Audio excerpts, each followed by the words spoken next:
కడుపారా నేను గంటి కొడుక నన్ను వదిలిపోయినావా ప్రజల కొరకు నేను చచ్చిపోయినా నువ్వు రాకు అడవి తల్లిని అనాథ చెయ్యకు. ఇది శుక్రరామర్శి అంటున్న మాట కాదు.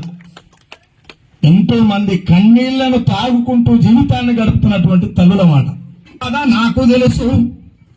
9 నెలలు మోసి ఒక బిడ్డను కంటున్నప్పుడు భూకంపం వచ్చినటువంటి నొప్పులను తీసి బిడ్డకి జన్మనిచ్చేటువంటి తల్లికి తెలుసు పురిటి నొప్పుల బాధ. కానీ ఈ పొడవి నొప్పులు ఈ హనుమంతన్నకి ఎట్లేరుక, ఈ ఇడ్మాకి ఎట్లేరుక, ఈ నంబాల కేశవరావుకి ఎట్లేరుక. పురిటి నొప్పుల బాధ నాకు తెలుసు, ఈ పొడవి నొప్పుల బాధ నీకెట్లా తెలుసు. గొప్ప మనసెట్ట వచ్చింది కొడుక, అయ్యో ఎవరొస్తారయ్యా మీ వెనక. ఎవ్వరు రారు. చచ్చిపోతే ముఖం చూస్తందుకు కూడా, చచ్చిపోతే ముఖం చూస్తందుకు కూడా ముఖాన్ని సాటేసుకొని తిరుగుతున్నటువంటి సమాజంలో మనం భక్తులం. సిగ్గుతో తలదించుకోవాలి. సచ్చిన శవాలను చూస్తందుకు కూడా భయపడుతున్నాం మనం. మన బతుకులేనా? గొప్ప మనసెట్ట వచ్చింది కొడుక, అయ్యో ఎవరొస్తారయ్యా మీ వెనక. స్వార్థాల లోకము సత్యమాకేందని, స్వార్థాల లోకము సత్యమాకేందని సచ్చి బతుకుతున్నారయ్యా. ఈ బతుకున్న పీలిగల బతుకు తెరువు కొరకు బంధువుకు నువ్వు వదలకయ్యా. నా కొడుకు చచ్చిపోయినా పర్వాలేదు, కానీ మానవ సమాజం సుభిక్షంగా స్వేచ్ఛగా జీవించాలంటే ఇక్కడ అడవి ఉండాలి, ఇక్కడ అడవి బతుకుండాలి అనేటువంటి ఒక తల్లి ఆ గర్భశోకం. చీకటైతుందంటే కొడుక, అయ్యో ఇల్లు చేరేది నీ నడక. ఆడివంట చీకటే నాట, సాము ఎదురుంగా నడిసొస్తాడాట. ఏమి ధైర్యం అయ్యా ఎవరి కొరకు నడక, అయినొల్ల నెలవాసి పోరు బాట. ఆ టైంలో తల్లి ఒక మాట అంటది, నువ్వు తండ్రివైనా కొడుకన్నను గంటే నీ ఏను పట్టుకొని నేనొత్తు అన్నాలెంట. అంటే ఆ తల్లికి ఉన్నటువంటి గర్భశోకం అమిత్ షాకి తెలియదు కదా, మోడీకి తెలియదు కదా. అందుకే మారణ హోమాలు పెద్ద పెద్ద రిచర్లు చాలా మంది ఇస్తుంటారు. అది అంతా ఏమనంటే, ఎరచేసి ఎంతబడి వేటాడే సర్కారు యమని సంపద కొరకు ఈ కాల్చివేతలు. అంటే నిజంగానే మానవ సమాజంలో ఒక మనిషిలో సంఘర్షణ చనిపోయినప్పుడు మాత్రమే ఇక్కడ తిరుగుబాటు ఆగుతుంది.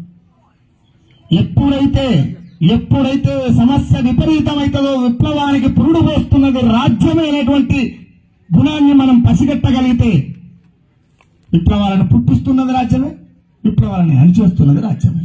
ఎందుకంటే వాళ్ళ పబ్బాలు గడగాలి కాబట్టి. నిజంగానే ప్రాణం ఇవ్వడం అంటే ప్రమాణం చేసేంత సుతారం కాదే అంటాడు కారల్ మార్క్స్. ప్రాణం ఇవ్వడం అంటే ప్రమాణం చేసేంత సుతారం కాదయా అంటాడు కారల్ మార్క్స్. కానీ మన కోసం రాలిపోతున్నటువంటి మనుషుల మరణాలని కనీసం వాళ్ళ ముఖాలను చూస్తేందుకు కూడా మనకు చేతన అవుతుందంటే, అయితే లేదు అంటే నిజంగా మనం బతుకున్నామా లేకపోతే బతుకున్న పీనుగలమా అనేటువంటి సందర్భాన్ని మనకు మనం వేసుకోవాల్సినటువంటి ప్రశ్న. చాలా విచిత్రం అనిపిస్తుంది. ఎందుకు విచిత్రం అనిపిస్తుంది అంటే, నేను మన అందరికీ అంత్యక్రియలకు వచ్చినప్పుడు ఒక మాట చెప్పినా, అరిసిగోలా పెడుతున్నావు, నువ్వు ఆపలేవురు అది నిప్పుల వాగు గనక. ఎందుకు నేను ఆ మాట అన్నా అంటే, ఒక తల్లి బిడ్డను కానీ సందర్భాన్ని ఆపేసినప్పుడు మాత్రమే విప్లవం ఆగిపోతుంది అనేటువంటి ఆ చిన్న మాట నా మైండ్కు తట్టింది కావాలనే నేను ఆ మాట అనగలిగిన. అంతకుమించి పెద్ద ఉద్దేశం ఏం లేదు. ఇకపోతే అనేక మంది కమ్యూనిస్టులు ఉన్నారు, అనేక కమ్యూనిస్టు పార్టీలు ఉన్నాయి. కానీ ప్రజల కొరకు, ప్రజల మధ్యన ప్రజల శ్రేయస్సు కోరి ప్రజాస్వామ్యం ప్రజాస్వామ్యం ప్రజాస్వామ్యం ప్రజాస్వామ్యం అని మాట్లాడుతున్నటువంటి నాయకులకు చెప్తున్న మాట ఇది గుర్తుపెట్టుకోరు బిడ్డ. మీతోనే మాట్లాడుతున్నా నేను ఇప్పుడు. ప్రజాస్వామ్యం అని మాట్లాడుతున్నటువంటి బిడ్డలకు చెప్తున్నా, ఈ భారతదేశం 145 కోట్ల పైచలకు ప్రజలు ఉన్నటువంటి అఖండ భారతదేశంలో ప్రజాస్వామ్యం ఎక్కడుందిరా? ఇది రాజరికం దేశం బిడ్డ, గుర్తుపెట్టుకోవాలి. ఈ రాజరిక పోకడం పోవడం కోసమే రాడికల్స్ పుట్టుకొచ్చింది కదా. ఆ సంగతి మీకు ఎన్నో అర్థమవుతుందిరా? ఎన్నో అర్థమవుతుంది మీకు? ఇక్కడ కులం ఉన్నది, ఇక్కడ మతం ఉన్నది, ఇక్కడ వర్ణం ఉన్నది, ఇక్కడ వివక్షత ఉన్నది. ఈ అన్ని ఉన్న తర్వాత ఇది ప్రజాస్వామ్య దేశం ఎట్లయితుంది? ఎంత సిగ్గుసేట్ ఈ మాట, ఎంత సిగ్గుసేట్. ఇలా ఆపరేషన్ కగార్ పేరు పెట్టి అడవులను స్వాధీనం చేసుకుని అంబానీ ఆదాయాలకు కట్టబెట్టేటువంటి ప్రక్రియలో భాగంగా అన్నలని పిట్టలు కాల్చినట్టు కాల్చి చంపుతుంటే ఒక్క నా కొడుకు వచ్చి బయటకు మాట్లాడు, కానీ బయటకు వచ్చి మాత్రం పిడికిలు బిగించి మేము చాలా పెద్ద మొగోళ్ళం అని చెప్పి మాట్లాడుతుంటారు. చాలా ఇబ్బంది అనిపిస్తుంది.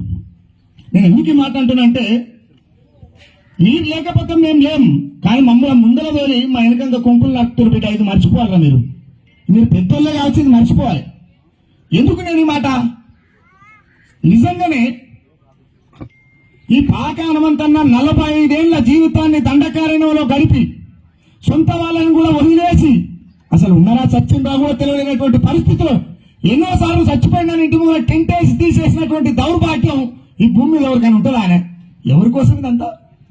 ఎవరి కోసం? ఆయన కుటుంబం కోసమా, ఆయన తల్లి కోసమా, లేకపోతే ఆయన తండ్రి కోసమా, ఆయన అన్నదమ్ముల కోసమా, కజినల కోసమా, లేకపోతే పిల్లల కోసమా?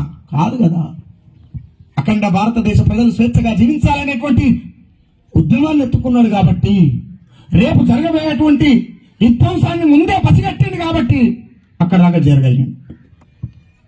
45 సంవత్సరాల జీవితాన్ని అడవిలో గలిపినటువంటి హనుమంతన్నకు ఒక పాట ప్రాణం ఇచ్చినోనికి పాట పాడలేనా అని చెప్పి ఇంత దూరం వచ్చిన ఈ అవకాశం ఇచ్చినందుకు థ్యాంక్ యూ సో మచ్ అన్న.